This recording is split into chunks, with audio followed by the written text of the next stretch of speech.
What's up? I'm Charles Bernard. Hey, I'm JC Mason. Welcome to Lightning Strike.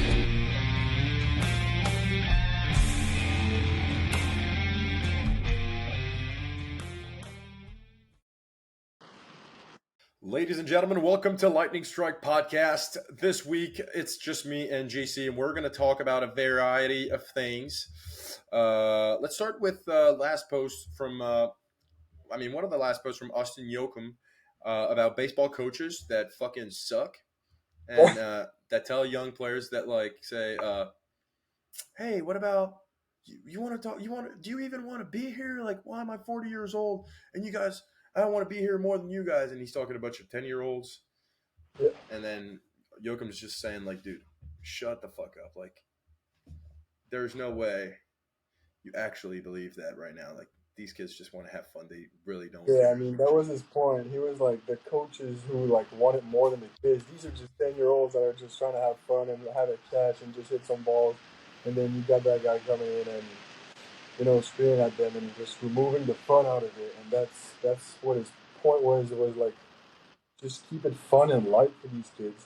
And they'll actually want to show up more to practice and want to work for you instead of just beating them down at like 10 years old. I'm not saying a college kid or a pro guy but even the pro guys, the pro coaches, they don't teach like that. So I think it takes away from the, like, as much as I've been around good coaches, I've been around some bad coaches too, and it's always like the ones that bring it back to, like, you and what you do wrong and always fucking blame people for some shit that they relate but that you don't really relate at all, and that they're trying to make you like them, are always the coaches that I didn't like the most, because it's always like, why aren't you like this? Why aren't you doing that? Oh, dude, I'm not you. And, like, maybe if you weren't always fucking criticizing me and being an asshole, I would be more cooperative and fucking nice with you. Like, so many times, like, the coach is going to yell at the kid and be like, and this and that. And that's the only interaction that they have in a day. So if, like, you're doing something and then you're doing it wrong and then he told you yesterday but you forgot or whatever, or you don't care, and then he's telling you again, what the fuck are you doing? This is not what you should be doing today at all. And then you're like, bro, again, he's always on my ass, whatever. And then, but then after that, there's no other conversation than this that's had after that. Then the relationship just get worse and worse. And I don't think it's a good path to keep moving into. So to all the coaches out there, my biggest advice would just be to create relationships with your players. And it's very underrated, I feel like, because I feel like coaches, they feel like they're the shit and they can say whatever the fuck they want, regardless of how everybody else feels. And I think that's a big misunderstanding. Yeah. I think as a player, you're going to have so many coaches throughout your career if you're fortunate enough to play for a long time. And you got to, as a player, you're going to learn to, if you have a bad coach or someone tells you something, I think you got to stay polite as a player and stay respectful and, take it in.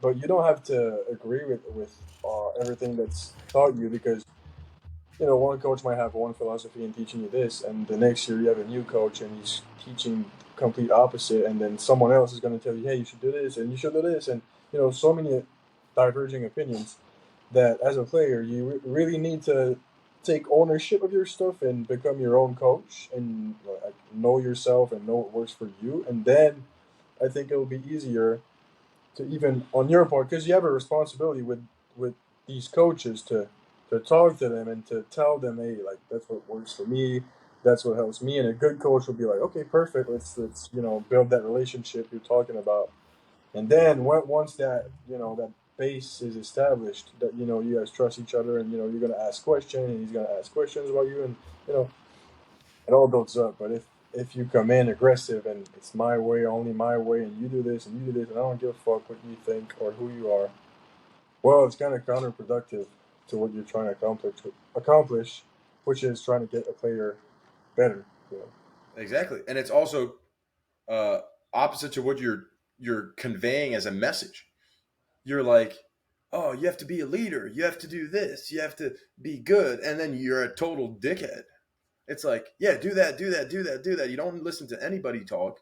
Your way's the only good way, and then everybody has to fucking do it like that, regardless of what the fuck they think. So you're taking, especially when you get to a higher level too. Like, you know, you're coaching kids. Kids don't know much. Whatever.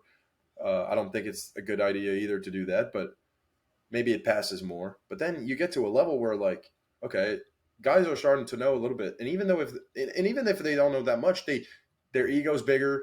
They feel like they're young men. They feel like they have something to say. Then I think you must listen to them and like honor their thoughts or whatever the fuck they have to say, and then be like, okay, well, here's what I think. And you don't always have to agree. Like, it doesn't matter if you disagree or not. If you're able to just come to a consensus, okay, here's what we're going to do here. Like, if this works for you, at some point you need to, one of them's got to pull their ego. Like, and sometimes it sucks because the players are going to have to do it, and the coach, because the coaches won't back down with their ego and their fucking beliefs. So you have to be like, okay, well, I want to do this, but he doesn't want to, so I need to like adjust my thing. And I did a post about this yesterday, and it was like, there's gonna be fucking situations where it sucks, where nothing works, where nothing what you want to do happens. Like I was on a 15-hour bus trip before a game. We got there at 3:30 a.m. and then we were playing the next day, and then felt like shit, and then we were eating some dog shit food, and then we're playing, and then terrible sleep, and then no weight room at the like everything wasn't optimal, but it is what it is. Like you get put into a situation, and it's in those moments where okay, like here's what I would like to do, but I can't. So here's what my options are, and like complaining about it's not going to change anything because you know what the situation is.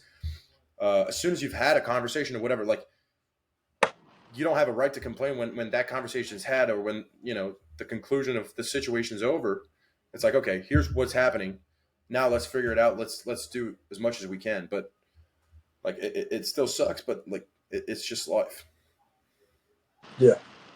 Yeah, and I mean, I don't know if you wanted to go into that, but there's so many shit you don't have control over as a baseball player. Like it's crazy. Like you don't have control over your sleep. You might not feel good that day. You might get to a shitty feel. I don't know. You might not get along with your coach. You might feel hurt. I don't know how many times The I went umpire. and I wasn't like some part of my body wasn't hurting. Like there's Yeah. always gonna be some shit that pops off. And so Yeah. if you're always waiting to feel great and have your ace swing and you're 100%, you're not gonna survive because it's an everyday thing. And so I think the real work is to be like, all right, whatever. I'm a problem solver. As a baseball player, you're a problem solver. As a hitter, you're trying to solve a problem. You're trying to step in the box. Okay, here's my problem. Here's how my swing feels right now in the present. There's a pitch coming, and so you have to be a problem solver and be like, all right, what do I have to do right now to fix it? And then tomorrow it's another day, it's another inning, it's another field, it's another pitcher.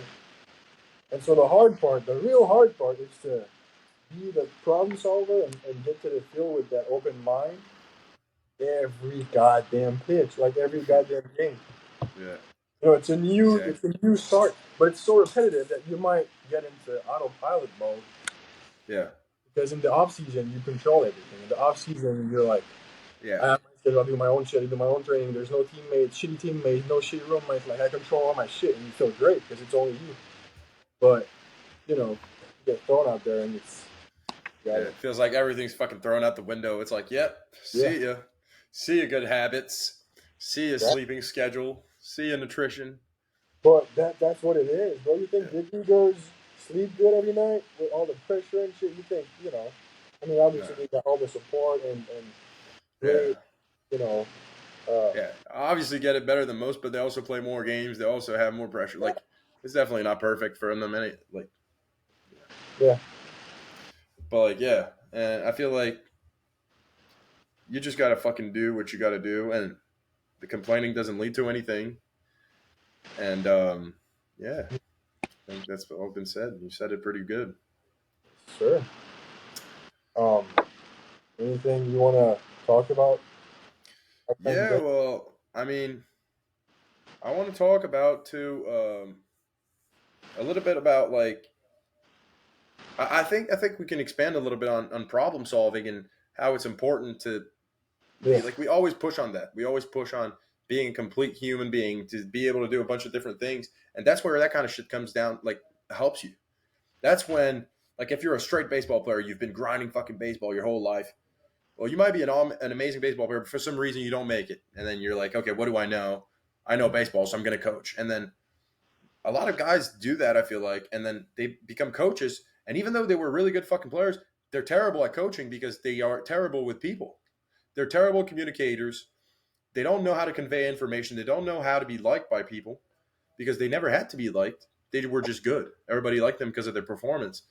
And then it's like that is something that I've always had a problem with as a player, but at the same time something I can't control. But the thing that I can control is to not let that happen to myself and to people that I know and that I can tell like, hey, how about you start learning a little bit more about PR? How about you start learning a little bit more about relationships and how to we were talking with Jess May the other day in our podcast about how to make friends, how to win friends and influence people and all that stuff. And all that is way more important than baseball.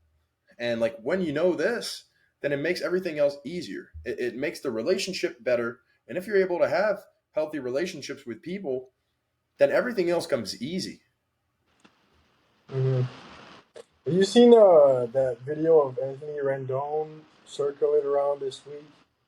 It Oh was yeah, about him saying that it's just his job. He doesn't Yeah, he care. was being interviewed, and he was like, he was asked the question, "Is baseball a top priority for you?" And he was like, "No, it's not. My top priorities are my family and God, and baseball is just a job. I do that for a living." Like, what do you think about that? I feel like that's what it makes me think of. I mean, it's like Jokic kind of in basketball. It's kind of the equivalent. Yeah. But at the same time, I get it. Like the dude, the only thing he's good at is baseball, or maybe not the only thing, but the thing he's better at, he's best at in life is baseball. Therefore, he's a baseball player. That doesn't necessarily mean that's what you love the most. So, But I think a lot of these guys come to that conclusion because of the ups and downs and the ifs, and it's not a perfect line. It's so cyclic and ups and downs that you need something that's stable, or else you'll just go crazy. Like this game will yeah. kill you. If you let your baseball statistics and career and results dictate how you feel in real life. And I've been guilty of that. Like I know I'm guilty of that, and a lot of Mhm. times in my life my personal worth was uh, tied up directly to baseball. Like if I was being bad, I felt like a worthless guy. But I think you learn to try to avoid that trap and set aside the baseball part in your own life. I think that's a really good way of explaining it. I think that's one of the best things you could have said. Like, I wasn't expecting you to say that. And I'm like, dang, it makes sense to have a constant, to have something to rely on Yeah, other than your performance. And I watched a TED talk not too long ago about that, and the guy was just saying, yeah, how to not have performance anxiety is to detach the performance to your personality or who you are. So it's like performance does not equal me. It's just what I yeah, did that day. And I've been kind of working on that, and it's been much better this year. Like I've done, I think I've progressed since last year as a pitcher, but I mean, I haven't had great results so far. And it's just like okay, and I'm analyzing those and then doing those summary videos too, and it's kind of helping me to put things into perspective. It's like okay, well I did shitty that day, but I'm still I can still do this cool little edit, and I can still do this podcast, talk to these cool people, and I still have all my friends, my family, and all that. So all this is way more important than this fucking game that I'm playing. So when you understand that, and it's hard to understand, I'm sure I'll go through later down the road being more attached to my performance and feeling bad about it. But it's to always kind of fall back onto something bigger than this is definitely a good way of coping with which is performance. which is to add to that, which is really like hard because Rendon, he wakes up and that's all he does. Like that's all you do as a like Yeah, a fan to MLB. That's all you do, bro. Like you wake up, you do this every day, and yeah, so you put so much time and energy into something. So when it doesn't work, you're like, what the fuck? Like imagine you were like a pro freaking, I don't know, let's say a hockey player. Mhm. Or maybe that's a bad example because they don't score every night. What's a sport where you have success all the time? Like, Basketball, you need to score every day. yeah. Let's say you practice and you put in the hours, bro, and the hours every day, and you only make 3 freaking baskets out of 10, you know, like every Yeah. time. Yeah. How shitty you would feel about yourself. But then, baseball, that's what it is. And so, Yeah, exactly. That's prime performance right there's 3 out of 10. So it's constant failing. Yeah, it for a definitely is hard. pitcher, it might be different. But Huh? pitching, it's kind of like you're going well, and then once like you blink an eye, and then you get hit a bomb, and you're like, Yeah. and it spirals. Yeah, it spirals down so fast, bro. Yeah, Like I was pitching and I was just this weekend, just first guy hits a double, whatever. Second guy hits a bloop single. Then I think I have a walk. Then another single, 2 RBIs. Then I think I had another walk or some shit. And then 3-run home run. And then yeah, in a span of like 3 minutes, it was 5-0. And I'm like, oh fuck. So it's like it's different. It's different. But it's definitely hard to deal with, you know. But I think making progress in that direction. But for anybody that's struggling listening, it's like it's also not to overthink it when you're done and always try to overanalyze like, oh my God, what can I do better this week? Like sometimes you just have bad days. And sometimes it's not that much of a problem. It's just like it's like when you have an injury and you feel like you have something to always to do more to heal. You know, like it always happens. Like I'm thinking about this because today I kind of sprained my heel jumping and I'm kind of limping right now. And I've had the thought of like, oh, maybe I should do some extra work tonight. Like maybe I should do this. And I was kind of thinking about it during practice because it was hurting when I was walking on it. And right now I'm just like, fuck it, bro. Like maybe tomorrow it'll feel good. And I feel like this attitude is kind of the same thing you need to do with a bad performance. It's like, let's not make this worse than it actually is right now. I'm 0 for 4 with 4 Ks. This is a terrible day. Let's not go and think that we need to take 400 extra swings because the minute you do that is the minute you stop trusting the work that you did prior. Yep. And that's when the fucking doubt comes. So as much as like working hard as fuck is important, I feel like you can't overdo it in situations where you're not performing because then you rely so much on that extra work. But if that extra work's not showing, then you spiral down so bad. No, but see, if you really trusted your work, you wouldn't do that. Like that's the thing. Exactly. You'd be like, okay, whatever. I had a bad day tomorrow. I'll be 4 for 4. Yeah.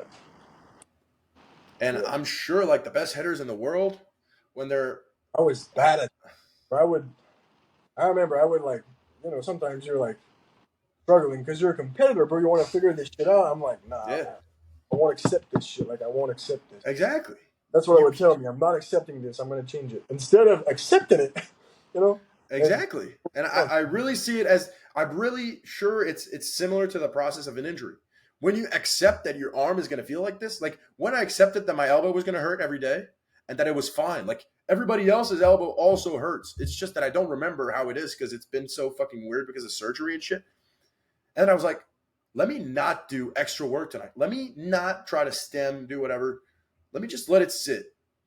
And then wake up tomorrow, not think about it, like do other stuff. And that's why I love to do all that stuff in the podcast and the business and shit, because then I don't think about my arm. I don't think about this. I don't think about the game. And then I get back the next day and it's fresh. It's like, I don't care what happened yesterday. We're here now. And then performance goes up all the time because I'm not always trying to do more. I'm doing like, don't get me wrong. I work really hard. I go to practice. I do, a little extra stuff on the side when I feel like I want to work on something, but it's not a need. It's like I want to do this because I think this could be good, but it's never in a distress situation like, oh, let's fix this right now. Like it's never panic mode. Last year used to be that. Oh my God, like I'd punch the punching bag after performance. I would throw 1,000 fucking plyos. Then turns out next day I can't throw because my arm feels like shit because I threw it out last night. So like it's all a learning process, but I'm just saying the more you trust it, like if you're actually working hard, if you were actually working really hard, then you'd be trusting it. Yeah. So I Yeah. think that's the point you need to come down to. And if you can't trust your body or you can't trust your swing, well, that's when you need to address. That's what you need to actually address in the offseason. That's what you need to work on. But when you get to the season, it's like, okay, well, this is what my swing is. Like you can't be really Yeah. trying to Become a problem reform. solver. That's what I'm. You become a problem solver. You're like, all right, I did the Exactly. want to handle shit. Whatever happens, whatever comes up to me that day, I'll handle it. You know. Exactly. Like Oh, some. Go but ahead. don't can't fall into the trap of being like, all right, I did all my shit the off season. I'm great. It will just play out. No. But it's not. It's not like being like complacent and being like, oh, Yeah, I don't no. care. I'm better than everybody. Like it's not that. Like that would be lying to yourself, thinking that there's never going to be any bumps on the road. But it's like, okay, I've done my work. Now let's see what happens. But it's like, I'm ready. Yeah, exactly. And then Yeah. once you're ready, you play, and then you have a shit game, and you're like, whatever. I had a shit game. I did everything I could. I was just bad today. Mhm. Like it happens, especially, and it happens more than any sport in our sport. Like bad days happen more often than anything. Exactly. You got to redefine what a good day and a bad day is. Exactly. You got to redefine it. You know, you got to. Like whether you're a pitcher or hitter, like you miss a foul, like you hit a foul ball that's like foul, and then you strike out. That like a home run foul ball, and then you strike out, and then it turns out at the end of the day you're 0 for 3 with a strikeout. And then if you would have hit that ball like 0.0001 second later, it would have been a home run, and you would have had a great game with the 1 for 3 with a homer. Yep. And like it's like, did I really do that bad? I mean, 0.0001 second or whatever fucking time it takes to hit the baseball in between foul and fair at this distance. Like you almost hit a home run. It doesn't mean shit in a real game, but it's like I was really close to being really good today, as much as I was bad. And it's the same thing for pitchers. Like you might have had 17 fucking misses that were that close to the strike zone that would have changed everything in the game. So it's like, okay, well, I did bad.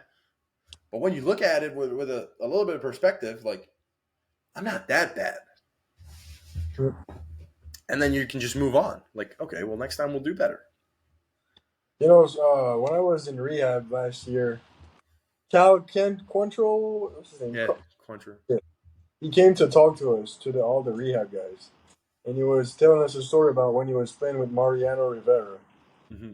and that he used to go to games with him, and he had a rule like, at the field you can talk baseball. When I'm out the field, you don't talk about baseball because we're not at the baseball field. Like it's a rule for him, you know. Yeah.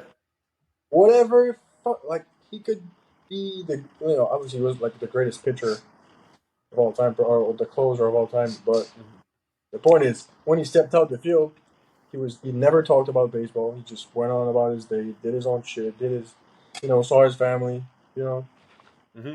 Well, It's the wrong same with it? thing. It's the same principle. And just did his stuff, and whatever happened, it didn't change like how he lived his life.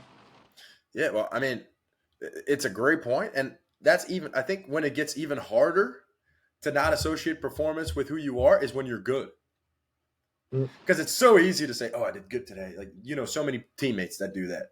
Yeah. Like, oh, Yeah. I don't give a fuck. I was 3 for 4 today. I can do what I want. Oh, and the fucking boost their egos so much by watching videos of them striking out everybody on the team, and oh my god, that pitch was so nasty.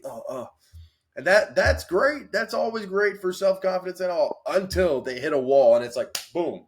And then they don't really respond too well. And even though they might not linger and spiral down into like a shitty like sequence for them, like a slump or whatever, most of the time they're really not agreeable to be around when they're not good. Yeah, I mean, Because then they're like, oh, you did shitty last time. Like, don't be like they take everything personal because they think so highly of themselves and they associate so much of their value to their performance. I hate those people. Like, dude, I mean, not that I hate them, but I hate when they do that. Like, I'm able to talk about them, like about other stuff, but when it comes to baseball, these kind of people, so annoying to me because it's like, dude. yeah, I mean, if you're gonna, ride the highs, you gotta ride the lows. I mean, you can't just Exactly, but they completely become straight mean because they take attack to their bad performance, like they take offense to it. Yeah, because that's how you perceive it. Like, I mean, Yeah, because it's like, oh, I should have been bad today. like an attack on years and years of wiring in your brain. That you're so good and An actual like mammoth out there that's trying to kill you, and then yeah, anxiety. And so when you have anxiety after a bad performance, you're like, oh shit, I'm being attacked, and you're on yeah, defense. But exactly. it's not their fault. They don't know. I mean, I know, but what I'm saying is like whether nah, you're doing good or bad, don't associate your personal value yeah, to the performance yeah, because down the road it'll always if you differentiate both of them like Mariano did. I'm sure Mariano had most of his games were always good games. yeah, But he still didn't want to talk about it. So I'm sure he was an agreeable guy to be around because he wasn't being like, oh, shut up. I was so good last night. Like, I can do this. He was never entitled. I'm sure he wasn't boosting his ego for nothing. And then when he had a bad game, I'm sure it was the same thing. All right, wash. See you tomorrow. We're going to be better. Whatever. yeah. We're done. And like, Because he knows, bro. He knows that game will come back and bite him in the ass. all the time. All the time. This game Yeah. almost. You can't. This game will bite you in the ass, bro. Like it will. It will. Yeah, So exactly. you'll learn that, and then hopefully you'll learn some lessons. I mean, yeah. Every hitter, every big leaguer has gone through terrible phases. They'll go through slumps. They'll go through all this shit. But man, they're so strong up there. They don't associate. They just keep showing up, and every day it's a new day. And the ones that can't, I mean, fall off. Usually don't make it. Yeah. Temporary, Yes, I think. Yes, sir. Good talk, brother. Oh man. All right. Well, thank you so much, everybody. Hope this helps.